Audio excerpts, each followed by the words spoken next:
शहर में बढ़ती यातायात समस्या को देखते हुए प्रशासन ने रिक्साडी में अस्थायी बस स्टैंड शुरू करने का निर्णय लिया है। इसी के तहत शुक्रवार को DDC Pradeep Singh, city SP Shubhank Mishra सहित अन्य अधिकारियों ने प्रस्तावित बस स्टैंड परिसर का निरीक्षण किया। अधिकारियों ने चल रहे कार्यों की प्रगति का जायजा लिया और संबंधित विभाग को आवश्यक निर्देश दिए। डीडीसी ने बताया कि यात्रियों की सुविधा सर्वोच्च प्राथमिकता है। बस स्टैंड परिसर में शुद्ध पेयजल उपलब्ध कराने के लिए चापाकल और पाइपलाइन बिछाने का काम तेजी से जारी है। महिलाओं और पुरुषों के लिए अलग अलग शौचालयों का निर्माण भी कराया जा रहा है ताकि किसी भी तरह की असुविधा न हो। यात्रियों के बैठने के लिए पर्याप्त संख्या में बेंच लगाने की प्रक्रिया शुरू हो चुकी है। बसों के सुचारू प्रवेश और निकासी के लिए एंट्री एग्जिट पॉइंट और स्पीड ब्रेकर तैयार किए जा रहे हैं, जिससे भीड़ भाड़ की समस्या न हो, वाहनों की आवाजाही निर्बाध बनी रहे। अधिकारियों ने बताया कि बस स्टैंड परिसर की सफाई का काम पूरा कर लिया गया है। जहां जहां गड्ढे थे उन्हें समतल कर दिया गया है ताकि बसों के संचालन में कोई बाधा न आए। बसों की सुरक्षित और व्यवस्थित आवाजाही के लिए रूट मैप भी तैयार किया जा रहा है। डीडीसी ने कहा कि अस्थायी बस स्टैंड में सभी मूलभूत सुविधाओं का विकास प्राथमिक चरण में किया जा रहा है और अन्य व्यवस्थाएं भी जल्द उपलब्ध करा दी जाएंगी। कार्य तेजी से चल रहा है और रिक्साडी बस स्टैंड जल्द पूर्ण रूप से चालू कर दिया जाएगा। निरीक्षण के दौरान अधिकारियों और इंजीनियरों को समयबद्ध तरीके से कार्य पूरा करने का निर्देश दिया गया। वहीं सिटी एसपी ने कहा कि बस स्टैंड शुरू होने के बाद शहर की यातायात व्यवस्था में उल्लेखनीय सुधार दिखाई देगा।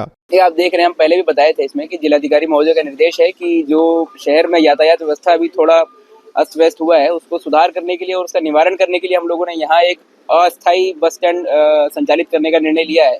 और उसी में जो मूलभूत सुविधाएं होती हैं यात्रियों के लिए भी, बस के जो ड्राइवर आएंगे उनके लिए भी, और आमतौर पर जो व्यक्ति यहाँ पे आके ठहरेंगे थोड़ी देर के लिए उनके लिए, तो मूलभूत सुविधाओं में हम लोग पेयजल, सभी लोगों को शुद्ध पेयजल मिले उसके लिए हैंडपंप्स और नल वगैरह लगवा रहे हैं। टॉयलेट रहेगा मेल फीमेल दोनों लोगों के लिए, पर्याप्त संख्या में हम लोग टॉयलेट्स का भी निर्माण करवा रहे हैं।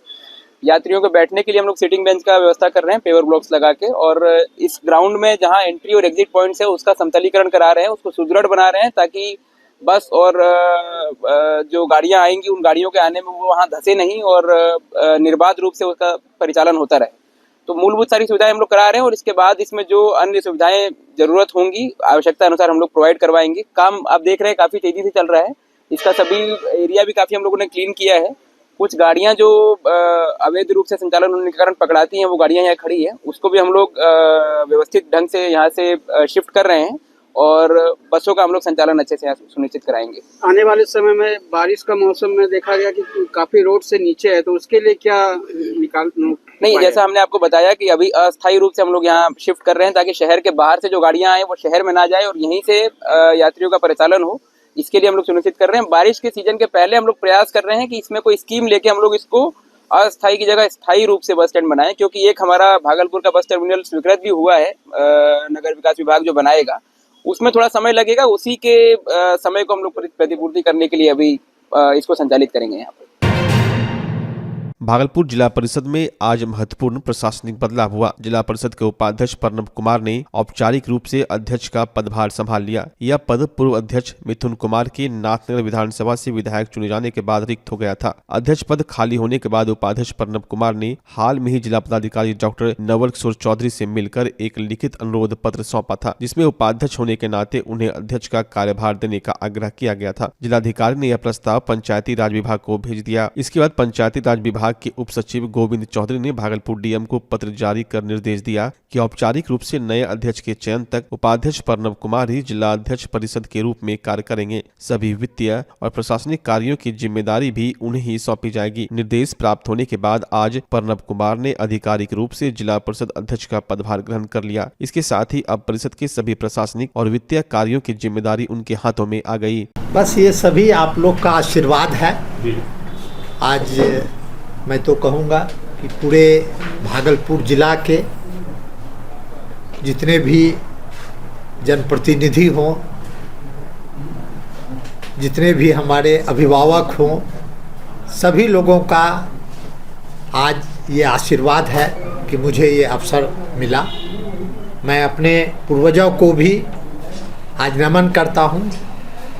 मैं, हमारे पिताजी, हमारे बड़े बाबूजी, सभी लोग पंचायती राज इससे जुड़े हुए थे। हमारे बड़े बाबूजी स्वर्गीय रामरूप महतो जी, जो कि परशुरामपुर पंचायत के मुखिया हुआ करते थे, कई टर्म मुखिया रहे। हमारे बड़े बाबूजी स्वर्गीय दरोगा प्रसाद यादव, वो भी काली प्रसाद पंचायत के मुखिया हुआ करते थे। और हमारे पिताजी स्वर्गीय चंद्रदेव यादव, वो भी पिरपैती बाजार के मुखिया हुआ करते थे।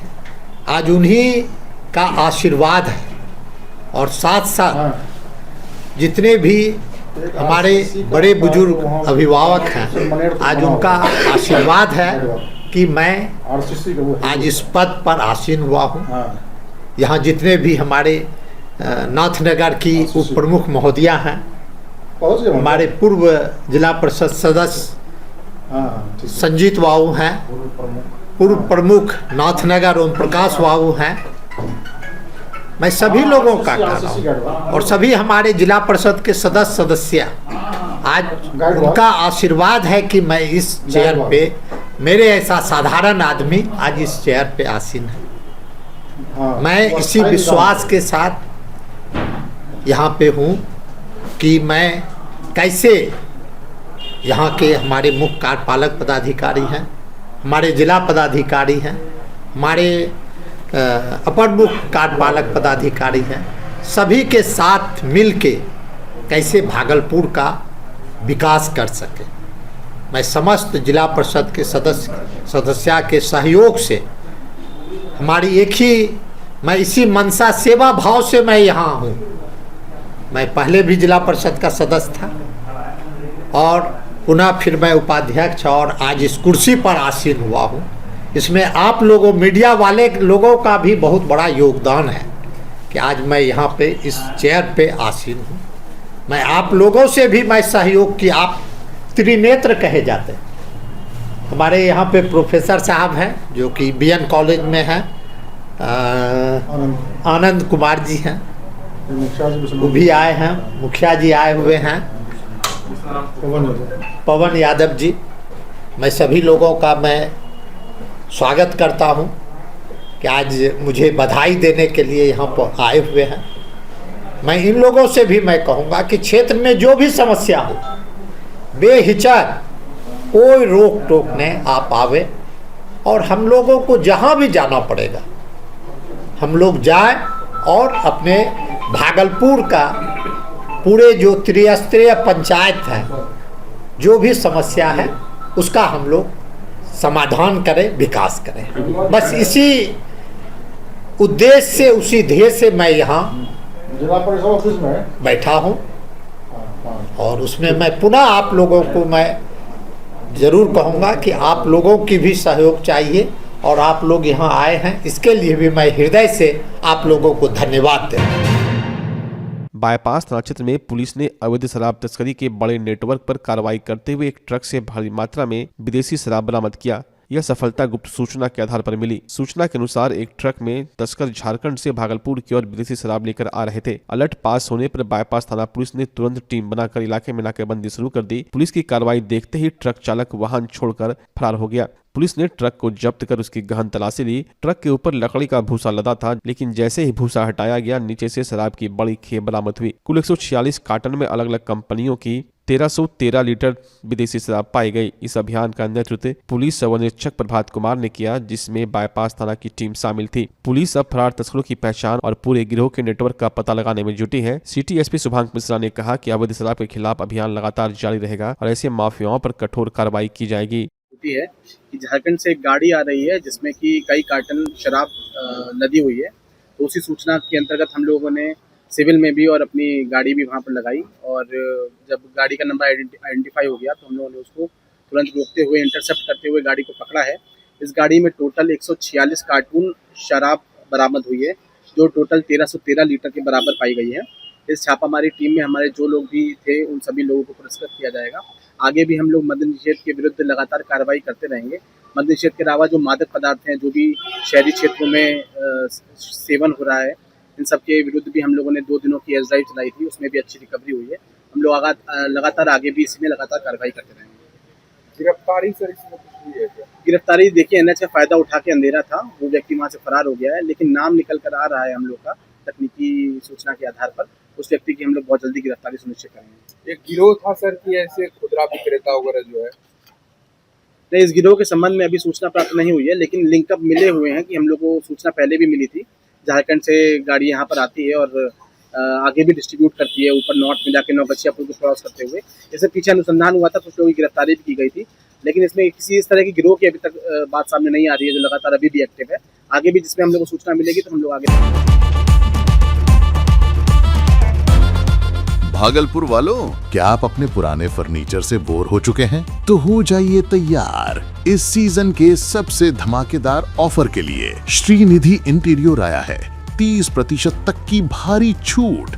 जी हाँ, सोफा हो या डाइनिंग, बेड हो या वार्डरोब, प्रीमियम क्वालिटी अब आपके बजट में। सिर्फ फर्नीचर ही नहीं, हम बनाते हैं आपके सपनों का मॉड्यूलर किचन और कस्टमाइज्ड सोफा भी। साथ ही घर को सजाने के लिए लैमिनेट्स, आर्टिफिशियल प्लांट्स और कारपेट्स का शानदार कलेक्शन, क्वालिटी, वैरायटी और अब डिस्काउंट भी।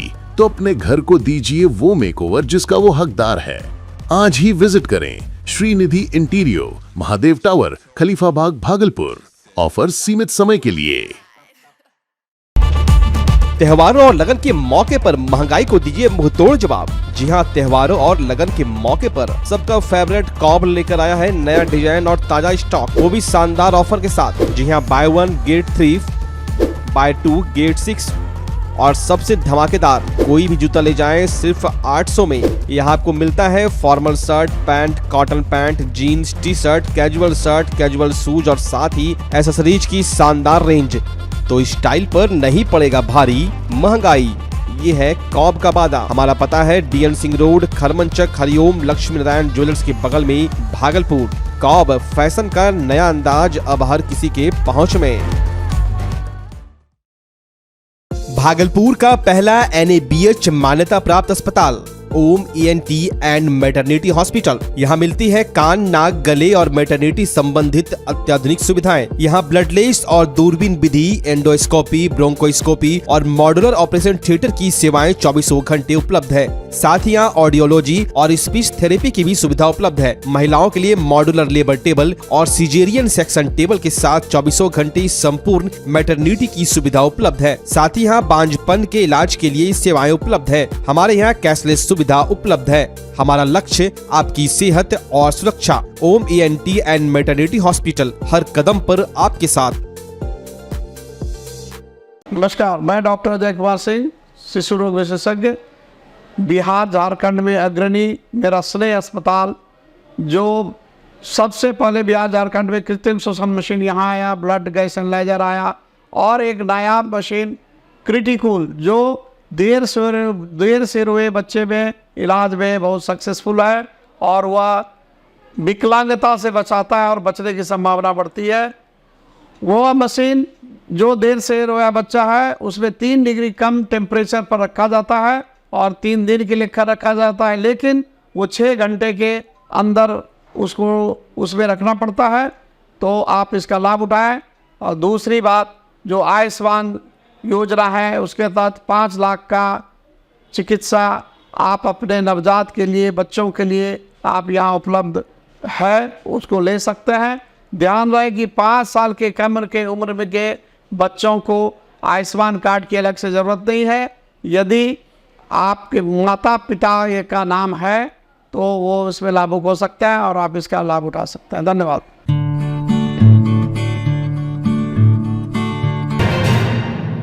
भागलपुर के जगदीशपुर प्रखंड के योगीवीर गांव में शुक्रवार को क्रॉप कटिंग के तहत धान की उपज का आकलन किया गया। इस कार्यक्रम में भागलपुर जिलाधिकारी नवल किशोर चौधरी स्वयं मौजूद रहे। डीएम ने पैक्स अध्यक्ष मुकेश पंजारा के खेत में पहुंचकर वैज्ञानिक पद्धति से फसल कटाई की प्रक्रिया का निरीक्षण किया। निरीक्षण के दौरान जिलाधिकारी ने किसानों से उनकी समस्याओं, कृषि से जुड़ी चुनौतियों और सरकारी योजनाओं के लाभ मिलने की स्थिति पर विस्तृत बातचीत की। उन्होंने कहा कि क्रॉप कटिंग का उद्देश्य सटीक कृषि आंकड़े तैयार करना है ताकि किसानों को मुआवजा, फसल बीमा और अन्य सरकारी सहायता सही तरीके से मिल सके। कार्यक्रम में प्रखंड विकास पदाधिकारी अमित कुमार, अंचल पदाधिकारी और कृषि विभाग के किसान सलाहकार भी उपस्थित थे। अधिकारियों ने किसानों को उपज निर्धारण की प्रक्रिया और इसके महत्व के बारे में जानकारी दी। किसानों ने प्रशासन के इस प्रयास की सराहना की और कहा कि वैज्ञानिक तरीके से किए जा रहे इस मूल्यांकन से वास्तविक उपज का सही अनुमान लगेगा और लाभ सीधे किसानों तक पहुँचेगा। जगदीशपुर प्रखंड के योगी विहार गांव में धान कटने का प्रयोग हुआ है, जहां कि हम लोग को देखना होता है कि किस एक्चुअली धान का क्या प्रोडक्टिविटी है और उसी उत्पादकता के आधार पे हम लोग बहुत सारे पैरामीटर्स डिसाइड करते हैं कि किसानों को क्या चाहिए। और किसान और बेहतर खेती से कैसे कर सकते हैं, इसके लिए हम अपने अधिकारियों को भी ट्रेन करते हैं। इसी क्रम में आज यहाँ निरीक्षण। भागलपुर के स्टेशन चौक स्थित संविधान निर्माता डॉक्टर भीमराव अंबेडकर की प्रतिमा के पास से भाजपा की ओर से जागरूकता रैली निकाली गई। रैली का नेतृत्व जिला अध्यक्ष संतोष कुमार, भागलपुर विधायक रोहित पांडे और पीरपैंती विधायक मुरारी पासवान ने किया। इस रैली का उद्देश्य लोगों को आत्मनिर्भर भारत अभियान के प्रति जागरूक करना था। प्रतिभागियों ने स्वदेशी उत्पाद अपनाने का संदेश दिया और लोगों से भारतीय वस्तुओं को अधिक से अधिक उपयोग करने का आग्रह किया गया। कार्यक्रम के दौरान संकल्प पत्र भी भरवाया गया। नेताजी ने बताया कि वर्ष 2047 तक आत्मनिर्भर भारत के लक्ष्य को पूरा करने के लिए प्रधानमंत्री द्वारा लगातार प्रयास किए जा रहे हैं। इसी अभियान को जनता तक पहुंचाने के लिए भाजपा जिले में आज से अटल बिहारी वाजपेयी की जयंती तक जागरूकता कार्यक्रम चलाएगी। रैली में बड़ी संख्या में भाजपा कार्यकर्ता और आम नागरिक शामिल हुए। शहर के मुख्य बाजार से गुजरती हुई रैली घंटाघर स्थित दीप नारायण सिंह की प्रतिमा स्थल पर जाकर समाप्त हुई। बाबा साहब अम्बेडकर की प्रतिमा से बाजार के मुख्य भाग होते हुए दीप नारायण सिंह प्रतिमा घंटाघर तक एक पैदल यात्रा, आत्मनिर्भर भारत जागरूकता अभियान, स्वदेशी अपनाना है, आत्मनिर्भर भारत बनाना है, हर घर स्वदेशी घर घर स्वदेशी के नारे के साथ गुंजयमान भारतीय जनता पार्टी के सभी अपने कार्यकर्ता, पदाधिकारी और भारतीय जनता पार्टी के इस जिला के दो हमारे अनमोल रत्न दोनों विधायक श्री रोहित पांडे जी भागलपुर नगर के विधायक, माननीय विधायक पीरपैंती श्री मुरारी पासवान जी के द्वारा और हम सब पार्टी के कार्यकर्ताओं के सानिध्य में यह जो पूरा अभियान चला है और ये लगातार अभी 25 तारीख तक देश के ऐसे और प्रधानमंत्री जिनके नाम पर आज भी लोग अटल जी के नाम को याद करते हैं, उनकी जयंती तक यह पूरा। आज जिलाध्यक्ष जी के नेतृत्व में हम लोग और पीरपैंती विधायक माननीय मुरारी पासवान जी के साथ आत्मनिर्भर भारत पदयात्रा जो है निकाले हैं और हम सभी लोग आज संकल्प लिए हैं कि आत्मनिर्भर भारत बनाने के लिए, विश्वगुरु भारत बनाने के लिए हम सभी लोग स्वयं तो स्वदेशी का इस्तेमाल करेंगे ही, साथ साथ अपने परिवार और आस पड़ोस के लोगों को भी स्वदेशी वस्तुओं के इस्तेमाल के लिए प्रेरित करेंगे और केवल स्वदेशी वस्तु का ही नहीं, अपने भारत में स्थित जितने पर्यटन स्थल हैं उस पर भी अधिक से अधिक भ्रमण का और लोगों को जाने के लिए प्रेरित करेंगे और पर्यावरण को भी जो है कैसे हम स्वच्छ और सुंदर बनाए रखेंगे। इसमें आत्मनिर्भर भारत बनाने में इन तीनों चीज का, स्वदेशी वस्तु का, अपने भारत के पर्यटन स्थलों का अधिक से अधिक उपयोग और वहां जाना और पर्यावरण के अनुकूल अपना जीवन जो है जीना, ये हम सभी लोगों ने यह संकल्प लिया है और अपने पूरे परिवार और समाज को भी इसके लिए संकल्पित करना है और यही माध्यम बनेगा जो 47 का जो विकसित भारत और विश्वगुरु भारत है वह इसी माध्यम से बनाने का काम और बनने का काम होगा। आज स्वदेशी अपने जागरण के तहत और स्वदेशी अपनाओ और अपना देश कैसे विकासशील बने, इसके विषय में चिंता किया जा रहा है। आगे भी हम सभी इसी प्रकार से करते रहे, चूंकि स्वदेशी आज जिस प्रकार से प्रधानमंत्री मोदी जी जिस प्रकार से स्वदेशी पर बल दे करके आज स्वदेशी अपना करके पूरे विश्व में अपना परचम लहरा रहे हैं, इसी प्रकार से और भी 2047 तक हम सभी और सभी वस्तुओं स्वदेशी जो भारत में निर्मित वस्तुओं का जो हम लोग उपयोग करके और घर घर उपयोग करके आगे और सभी प्रकार से संपन्न बनाने का प्रयास करें कि हम स्वदेशी अपनाएंगे, तभी हमारा और स्वदेश में बनने वाला औद्योगिक क्रांति होगा। नहीं तो छोटे छोटे अपने गांव में जो और छोटे छोटे उद्योग होता है और इस उद्योग को प्रोत्साहन देने के लिए स्वदेशी अपनाना हमारे लिए निहायत जरूरी है। सभी सुल्तानगंज के अजगैबीनाथ धाम क्षेत्र में गंगा रिवर फ्रंट और कमरगंज लिफ्ट सिंचाई योजना का शुक्रवार को जल संसाधन विभाग के प्रधान सचिव संतोष कुमार मल ने निरीक्षण किया। यह परियोजना गंगा का पानी लिफ्टिंग कर बड़ुआ जलाशय में संग्रहित करने और आसपास के हजारों किसानों को सिंचाई सुविधा उपलब्ध कराने के उद्देश्य से चलाई जा रही है। निरीक्षण के दौरान विभागीय अधिकारियों और विधायक ने प्रधान सचिव को कार्य में आ रही समस्याओं की जानकारी दी। प्रधान सचिव ने सभी बाधाओं को दूर करने का निर्देश देते हुए कहा कि गंगा रिवर फ्रंट का कार्य श्रावणी मेला शुरू होने से पहले हर हाल में पूरा कर लिया जाएगा। मीडिया से बातचीत में प्रधान सचिव संतोष कुमार मल्ल ने कहा कि गंगा रिवर फ्रंट की सभी तैयारियां पूरी कर ली जाएंगी। कमरगंज पंचायत में गंगा का पानी लिफ्टिंग कर बड़ुआ नदी में स्टोर करने का काम भी तेजी से चल रहा है ताकि किसानों को समय पर सिंचाई का लाभ मिल सके। उन्होंने अधिकारियों को युद्ध स्तर पर कार्य करने का निर्देश दिया। निरीक्षण के दौरान एसडीओ विकास कुमार, डीएसपी नवनीत कुमार, थानाध्यक्ष मृत्युंजय कुमार, कुमार, बीडीओ संजीव कुमार, सीओ रवि कुमार सहित कई विभागीय अधिकारी, पुलिस बल और महिला पुलिस बल मौजूद रहे। देखिए, अभी मैंने सुल्तानगंज सीढ़ी घाट में जो ये निर्माणाधीन सीढ़ी घाट है और इसके पीछे जो विभिन्न और व्यवस्थाएं श्रद्धालुओं के लिए और पर्यटकों के लिए बननी हैं उनका भी निरीक्षण कर रहा था और इसमें जो काम को कैसे गति दी जाए उसके ऊपर हम लोग चर्चा कर रहे थे। जो हम लोग अब इसमें लक्ष्य ये बनाए हैं कि हम इसे इस साल जून में, जो आगामी जून 26 है, उस तक पूरा कर दें, ताकि जब श्रावणी का समय आएगा तो फिर इसकी एक अलग छटा सबको निकल के सामने दिखाई पड़ सके। काफ़ी काम बचा हुआ है अभी, तो कम से कम 6 इस स्ट्रेच में कॉन्ट्रैक्टर महोदय तो कह रहे हैं कि वो 4 स्ट्रेचेस में 250-250 मीटर के काम लगाएंगे। मेरा उनसे यही अनुरोध है कि वो उसको कम से कम 6 स्ट्रेच में अलग अलग जगह पर पूरी प्लांट, मशीनरी, लेबर और मटेरियल लगाएं, ताकि अगले जो 6.5 महीने बचे हुए हैं आपसे, उसमें इस कार्य को पूरा कराया जा सके। अभी वर्किंग सीज़न है, जब बाढ़ आ जाती है, जब बारिश हो जाती है, तब आप जानते हैं कि इस तरह के काम नहीं पूरे हो सकते। तो यही हम लोगों का फोकस है और इसीलिए आए हैं। इसके अलावा अभी हम, जो आपने सुना होगा, एक महती परियोजना है प्रगति यात्रा में जिसकी घोषणा हुई है, बदुआ जलाशय तथा खड़गपुर जलाशय में गंगा जी का जो बाढ़ का जल है उसको ले जाने का, ताकि फिर वहाँ हजार हेक्टेयर में जनता को सिंचाई मिल सके, किसानों को लाभ मिल सके और उनकी कृषि और ज़्यादा लाभकारी हो सके। चूँकि बदुआ जलाशय और खड़गपुर जलाशय तो बने बहुत पहले थे, 50 वर्ष पूर्व बने थे, परंतु अब जो मौसम में परिवर्तन हुआ है तो झारखंड क्षेत्र में जो उनका कैचमेंट है नदियों का, उसमें उतना पानी नहीं बरसता है और इस कारण से दोनों ही जलाशय अधूरे भर पाते हैं, पूरा फुल रिजर्वॉयर लेवल तक नहीं पहुंच पाते हैं। तो अभी थोड़ी देर पहले मैंने बदुआ जलाशय के पास जो हमारी इस परियोजना का डिटेंशन टैंक बन रहा है उसका निरीक्षण किया था और अब देखने जा रहा हूँ जो यहाँ गंगा जी का जल सुल्तानगंज में से थोड़ा 4 किलोमीटर आगे जहाँ इनटेक वेल है उसको देखने जा रहा हूँ। कमरगम और उस समय की जल संसाधन मंत्री संजय झा जी द्वारा हमको ये एक तरह से उपहार में दिया गया है गंगा रिवर फ्रंट, और सब योजना आपने सुना, इसमें मुख्य रूप से था कि गंगा को सदा के लिए उत्तरवाहिनी बनाना, जो जाह्नवी ऋषि का देन है। हम उस इतिहास में लौटने के क्रम में इसको ऐसा मतलब सर से लिए, और यहाँ पर हमारा जो बाबा अजगैबीनाथ मंदिर है वो सदा गंगा की धार से घिरा हुआ रहेगा, फिर पौराणिक स्थल जैसा ये जगह हो जाएगा और इसका बहुत महत्व बढ़ेगा। और इसके लिए सर आए हैं, इसके लिए बहुत बहुत उनको धन्यवाद। और दूसरी योजना जो है वह भी हमारा ड्रीम प्रोजेक्ट है, उसका है गंगा जल को लिफ्ट कर बड़ुआ डैम में जल को संचित करना। हाँ, खड़गपुर से अलग कैनल जाएगा, वो खड़गपुर झील में जाएगा, और मेन है कि बड़ुआ डैम में जाना।